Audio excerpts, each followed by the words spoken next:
ও ক্রীড়া মন্ত্রক ভারত সরকারের উদ্যোগে এবং মাই ভারত কেন্দ্র নর্থ ত্রিপুরার তত্ত্বাবধানে শুরু হলো ডিস্ট্রিক্ট লেভেল স্পোর্টস মিটস 2025। এবারের মূল প্রতিপাদ্য স্বাস্থ্য রাষ্ট্র সমৃদ্ধ রাষ্ট্র, অর্থাৎ সুস্থ রাষ্ট্রই সমৃদ্ধ রাষ্ট্র। 8ই ও 9ই নভেম্বর 2 দিন ব্যাপী এই প্রতিযোগিতার আয়োজন করা হয়েছে ধর্মনগরের বিবিআই ময়দানে। পুরো অনুষ্ঠানটি পরিচালনার দায়িত্বে রয়েছে আদর্শ সংঘ। এই প্রতিযোগিতায় অংশ নিচ্ছেন উত্তর ত্রিপুরা জেলার বিভিন্ন এলাকার তরুণ তরুণীরা। এই ক্রীড়া প্রতিযোগিতার মূল উদ্দেশ্য যুব সমাজের মধ্যে শারীরিক সক্ষমতা, দলগত চেতনা ও স্বাস্থ্য সচেতনতা বৃদ্ধি করা। ক্রীড়াপ্রীতি ও উৎসাহের মধ্য দিয়ে আগামী প্রজন্মকে জাতি গঠনের মূলধারায় যুক্ত করার লক্ষ্য নিয়েই এই উদ্যোগ। বিস্তারিত জানিয়েছেন উত্তর ত্রিপুরা জেলার জেলা সভাধিপতি অপর্ণা সিনহা। ব্যুরো রিপোর্ট, রাত দিন ত্রিপুরা। এখানে সভাপতিত্ব করছেন পৌরসভার চেয়ারম্যান মিতালি রানী দাস মহোদয়া, রয়েছেন বিশিষ্ট সমাজসেবী উত্তর ত্রিপুরা জেলা শ্রদ্ধেয় কাজল দাস মহাশয়, রয়েছেন স্পোর্টসের বিভিন্ন আধিকারিকরা, রয়েছেন বিভিন্ন ব্লক থেকে আগত খেলোয়াড়রা, আমার প্রিয় ছাত্রছাত্রী ভাই বোনেরা।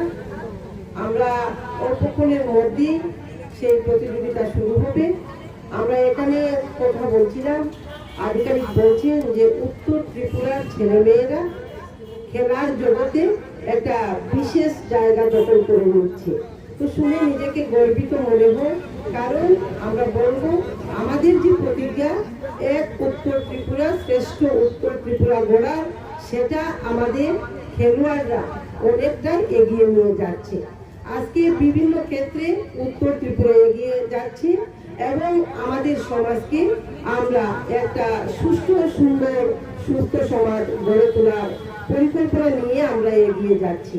আর একটা সুস্থ সমাজ গড়তে হলে আমার যুবক ভাই বোনদেরকে মাঠে নিয়ে আসতে হবে, কারণ নেশা করার গ্রাস থেকে রক্ষা করার একমাত্র উপায় হচ্ছে আমাদের এই মাঠ।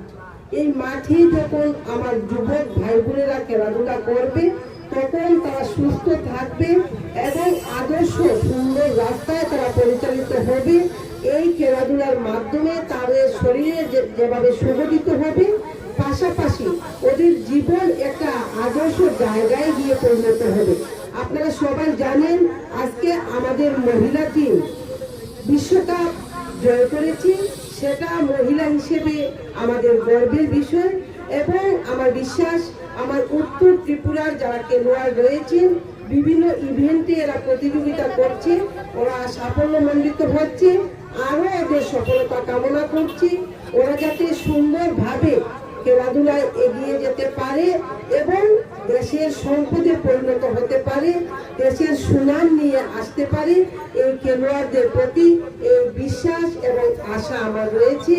এবং আমার সাংবাদিক ভাই বোনেরা, আপনাদেরকে আমি অসংখ্য অসংখ্য ধন্যবাদ জ্ঞাপন করছি, কারণ আমরা একটা প্রোগ্রাম অ্যারেঞ্জ করতে হয়তো একটু সময় লাগে, 2 দিন 3 দিন সময় লেগে যায়, কিন্তু আপনাদের অল্প সময়ের কাজের মাধ্যমে সেটা সারা বিশ্ব দেখতে পায়। আর আপনারা আমাদেরকে প্রত্যেকটা প্রোগ্রামে সহযোগিতার হাত বাড়িয়ে দেন এবং এইভাবে দেবেন, এই আশাটুকু আমি রাখছি। এবং আজকের এই খেলার পূর্ণতা কামনা করে, সফলতা কামনা করে আমার আলোচনা এখানে শেষ করছি। সবাইকে নমস্কার, জয় হিন্দ।